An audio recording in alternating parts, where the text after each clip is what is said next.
ನಮಸ್ಕಾರ. 9ನೇ ತರಗತಿಯ ಸಮಾಜ ವಿಜ್ಞಾನ ವಿಷಯದ LBA ಪ್ರಶ್ನೋತ್ತರಗಳ ವಿಡಿಯೋಗೆ ನಿಮಗೆ ಸ್ವಾಗತ ಸುಸ್ವಾಗತ. ಈ ಒಂದು ವಿಡಿಯೋದಲ್ಲಿ ಅಧ್ಯಾಯ 26 ಸಮುದಾಯ, ಈ ಒಂದು ಅಧ್ಯಾಯಕ್ಕೆ ಸಂಬಂಧಿಸಿದಂತೆ LBA ಅಥವಾ ಲೆಸನ್ ಬೇಸ್ಡ್ ಅಸೆಸ್ಮೆಂಟ್ ಪಾಠ ಆಧಾರಿತ ಮೂಲ್ಯಾಂಕನದಲ್ಲಿ ಕೇಳಿರುವಂತಹ ಪ್ರಶ್ನೆಗಳು, ಆ ಎಲ್ಲ ಪ್ರಶ್ನೆಗಳನ್ನ ಯಾವ ರೀತಿಯಾಗಿ ಮಾದರಿಯಾಗಿ ಉತ್ತರಿಸಿಕೊಳ್ಳುವುದು ಅನ್ನೋದನ್ನ ಈ ವಿಡಿಯೋದಲ್ಲಿ ನೋಡ್ಕೊಂಡು ಬರೋಣ. ಪೂರ್ತಿಯಾಗಿರುವಂತಹ ವಿಡಿಯೋನ ವೀಕ್ಷಿಸಿ ಹಾಗೂ ನಿಮ್ಗೆ ಈ ವಿಡಿಯೋ ಇಷ್ಟ ಆದಲ್ಲಿ ಲೈಕ್ ಮಾಡಿ. ಅಧ್ಯಾಯ 26 ಸಮುದಾಯ ಆಗಿರುವಂತದ್ದು. ಮೊದಲ ವಿಭಾಗದಲ್ಲಿ ಈ ಕೆಳಗಿನ ಪ್ರತಿಯೊಂದು ಪ್ರಶ್ನೆಗೆ 4 ಆಯ್ಕೆಗಳನ್ನು ನೀಡಲಾಗಿದೆ. ಸರಿಯಾದ ಉತ್ತರವನ್ನ ಬರೆಯಿರಿ ಅಂತ ಹೇಳಿ ಕೇಳಿರುವಂತದ್ದು. 4 ಆಯ್ಕೆಗಳಲ್ಲಿ ಯಾವುದು ಒಂದು ಸರಿಯಾಗಿರುವಂತಹ ಉತ್ತರ ಇರುವಂತದ್ದಾಗಿರ್ತದೆ, ಆ ಒಂದು ಉತ್ತರವನ್ನ ಆರಿಸಿ ಬರೆಯಬೇಕಾಗಿರುವಂತದ್ದಾಗಿದೆ. ಮೊದಲ ಪ್ರಶ್ನೆ ಇರುವಂತದ್ದು ಸಮುದಾಯವೆಂದರೇನು ಕೇಳಿರುವಂತದ್ದು. ಈ ಒಂದು 4 ಆಯ್ಕೆಗಳಲ್ಲಿ ನಾವು ಸರಿಯಾಗಿರುವಂತಹ ಉತ್ತರವನ್ನು ಮಾತ್ರ ನೋಡ್ಕೊಂಡು ಬರೋಣ. ಸಮುದಾಯವೆಂದರೆ ಸಾಮಾನ್ಯ ಗುರುತು ಮತ್ತು ಮೌಲ್ಯಗಳನ್ನು ಹೊಂದಿರುವ ಜನರ ಗುಂಪು. ಎರಡನೇ ಪ್ರಶ್ನೆ, ಕೈಗಾರೀಕರಣವು ಇದನ್ನು ಒಳಗೊಂಡಿದೆ ಅಂತ ಹೇಳಿರುವಂತದ್ದು. ಕೈಗಾರೀಕರಣವು ಉತ್ಪಾದನಾ ತಂತ್ರಜ್ಞಾನದಲ್ಲಿನ ಬದಲಾವಣೆಯನ್ನು ಒಳಗೊಂಡಿದೆ.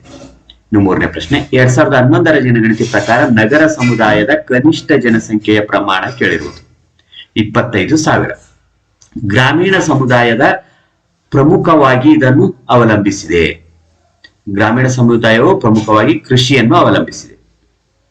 ಇನ್ನು 5ನೇ ಪ್ರಶ್ನೆ, ನಗರ ಸಮುದಾಯದ ಪ್ರಮುಖ ಲಕ್ಷಣ ಸಾಮಾಜಿಕ ವೈವಿಧ್ಯತೆ. 6ನೇ ಪ್ರಶ್ನೆ, ನಗರೀಕರಣವು ಇದಕ್ಕೆ ಅವಕಾಶ ಮಾಡಿಕೊಡುತ್ತದೆ, ಸಾಮಾಜಿಕ ಚಲನೆ ಹೆಚ್ಚಳ. ಇನ್ನು 7ನೇ ಪ್ರಶ್ನೆ, ಭಾರತೀಯ ಸಮಾಜದ ಆಧಾರ ಸ್ತಂಭ ಈ ಸಮುದಾಯವಾಗಿದೆ, ಗ್ರಾಮ ಸಮುದಾಯ.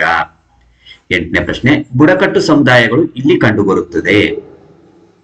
ಬುಡಕಟ್ಟು ಸಮುದಾಯಗಳು ಕಾಡು ಕಣಿವೆ ಬೆಟ್ಟಗಳಲ್ಲಿ ಕಂಡುಬರುತ್ತವೆ. ಇನ್ನು 9ನೇ ಪ್ರಶ್ನೆ, ಆಫ್ರಿಕಾದ ನಂತರ ಅತಿ ಹೆಚ್ಚು ಬುಡಕಟ್ಟು ಸಮುದಾಯಗಳು ಕಂಡುಬರುವ ದೇಶ ಭಾರತ. ಇನ್ನು 10ನೇ ಪ್ರಶ್ನೆ, ಗ್ರಾಮ ಸಮುದಾಯದ ಪ್ರಮುಖ ಲಕ್ಷಣವೆಂದರೆ ಅನೌಪಚಾರಿಕ ನಿಯಂತ್ರಣ. ಇನ್ನು 11ನೇ ಪ್ರಶ್ನೆ, ಗ್ರಾಮಗಳ ಜನರು ನಗರಗಳಿಗೆ ವಲಸೆ ಹೋಗಲು ಪ್ರಮುಖ ಕಾರಣವೆಂದರೆ ಉದ್ಯೋಗದ ಅವಕಾಶಗಳು. ಇನ್ನು 12ನೇ ಪ್ರಶ್ನೆ, ಗ್ರಾಮೀಣ ಕೈಗಾರಿಕೆಗಳು ಅವನತಿ ಹೊಂದಲು ಪ್ರಮುಖ ಕಾರಣವೆಂದರೆ ಕೈಗಾರೀಕರಣ ಮತ್ತು ನಗರೀಕರಣ. 13ನೇ ಪ್ರಶ್ನೆ, ಭಾರತದ ಈಶಾನ್ಯ ವಲಯದ ಆದಿವಾಸಿಗಳ ಜನಾಂಗಕ್ಕೆ ಸೇರಿದವರು ಮಂಗೋಲರು ಆಗಿರುವಂಥದ್ದು. ಇನ್ನು 14ನೇ ಪ್ರಶ್ನೆ, ಸಾಮಾನ್ಯವಾಗಿ ನಿರ್ದಿಷ್ಟ ಭೂಪ್ರದೇಶ, ಭಾಷೆ, ಸಂಸ್ಕೃತಿ, ಸಾಮ್ಯತೆ ಮತ್ತು ಸಾಮಾಜಿಕ ಸಂಘಟನೆಯನ್ನು ಹೊಂದಿರುವ ಸಮೂಹ ಬುಡಕಟ್ಟು ಆದಿವಾಸಿ ಸಮುದಾಯ ಆಗಿರುವಂಥದ್ದು. ಇನ್ನು 15ನೇ ಪ್ರಶ್ನೆ, ಗ್ರಾಮ ಸಮುದಾಯದ ಪ್ರಮುಖ ಸಮಸ್ಯೆಗಳೆಂದರೆ ಅನಕ್ಷರತೆ, ಬಡತನ ಮತ್ತು ನಿರುದ್ಯೋಗ. ಇನ್ನು 2ನೇ ವಿಭಾಗದಲ್ಲಿ ಈ ಕೆಳಗಿನ ಪ್ರಶ್ನೆಗಳಿಗೆ ಪ್ರತಿಯೊಂದಕ್ಕೂ ಒಂದು ವಾಕ್ಯದಲ್ಲಿ ಉತ್ತರಿಸಿರಿ ಅಂತ ಕೇಳಿರುವಂತದ್ದು. 16ನೇ ಪ್ರಶ್ನೆ, ಸಮುದಾಯ ಎಂದರೇನು? ಸಾಮಾನ್ಯ ನಿಯಮಗಳು, ಮೌಲ್ಯಗಳು ಮತ್ತು ಸಾಮಾನ್ಯ ಗುರುತನ್ನು ಹೊಂದಿರುವ ಒಂದು ನಿರ್ದಿಷ್ಟ ಭೌಗೋಳಿಕ ಪ್ರದೇಶದಲ್ಲಿ ವಾಸಿಸುವ ಜನರ ಸಮೂಹವನ್ನು ಸಮುದಾಯ ಎನ್ನುವರು. ಇನ್ನು 17ನೇ ಪ್ರಶ್ನೆ, ಗ್ರಾಮೀಣ ಜನರ ಪ್ರಮುಖ ಉದ್ಯೋಗ ಯಾವುದು? ಕೃಷಿ ಆಗಿರುವುದು. ಇನ್ನು 18ನೇ ಪ್ರಶ್ನೆ, ನಗರ ಸಮುದಾಯವನ್ನು ಅರ್ಥೈಸಿ ಅಂತ ಕೇಳಿರುವುದು.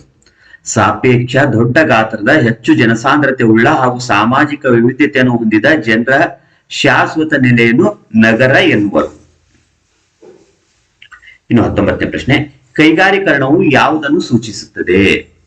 ಕೈಗಾರೀಕರಣವು ಸರಕು ಮತ್ತು ಸೇವೆಗಳ ಉತ್ಪಾದನೆಗೆ ಬಳಸುವ ತಂತ್ರಜ್ಞಾನದಲ್ಲಿ ಉಂಟಾಗುವ ಬದಲಾವಣೆಯ ಪ್ರಕ್ರಿಯೆಯನ್ನು ಸೂಚಿಸುತ್ತದೆ.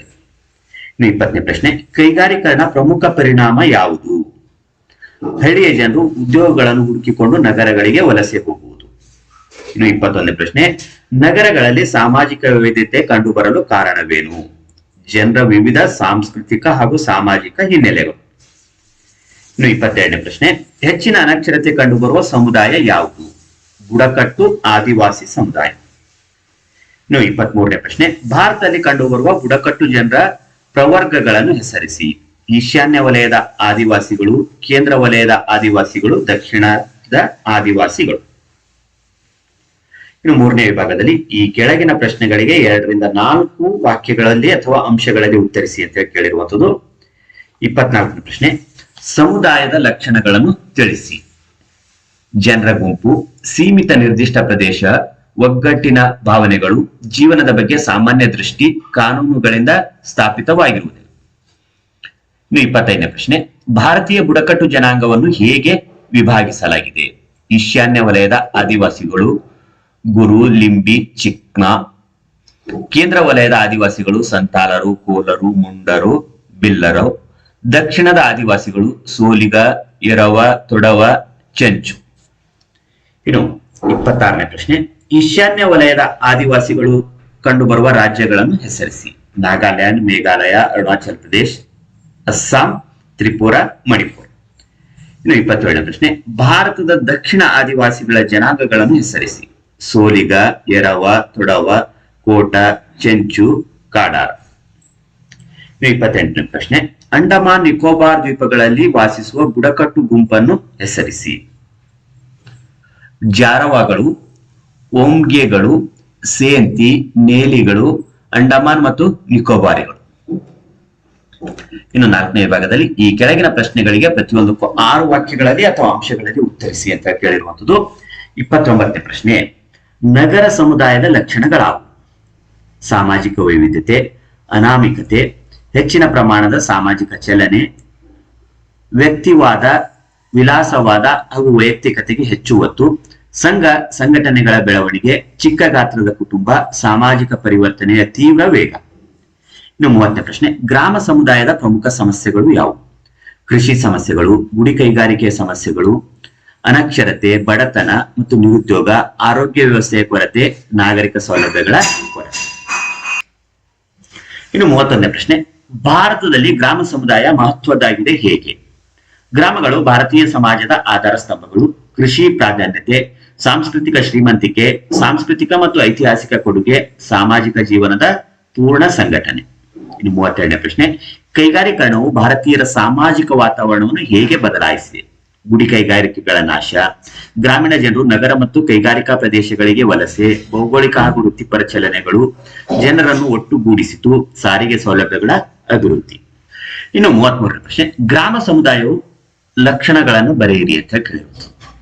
ಗ್ರಾಮ ಸಮುದಾಯದ ಲಕ್ಷಣಗಳು: ಚಿಕ್ಕ ಗಾತ್ರದ ಸಮುದಾಯ, ಅನ್ಯೂನ್ಯತೆ ಸಂಬಂಧಗಳು, ಸಾಮಾಜಿಕ ಐಕ್ಯತೆ, ಅನೌಪಚಾರಿಕ ನಿಯಂತ್ರಣ, ಅವಿಭಕ್ತ ಕುಟುಂಬಗಳ ಪ್ರಾಮುಖ್ಯತೆ, ಕೃಷಿಯ ಪ್ರಾಧಾನ್ಯತೆ, ನಿಸರ್ಗದ ಪ್ರಭಾವ, ನೆರೆಹೊರೆಯ ಪ್ರಭಾವ, ಸರಳತೆ, ಅತಿಯಾದ ಧರ್ಮಶ್ರದ್ಧೆ, ಸಾಂಪ್ರದಾಯಿಕ ದೃಷ್ಟಿಕೋನ, ವ್ಯಾಪಕವಾಗಿ ಕಂಡುಬರುವ ಜಾತಿ ವ್ಯವಸ್ಥೆ, ಅನಕ್ಷರತೆ ಮತ್ತು ಬಡತನ.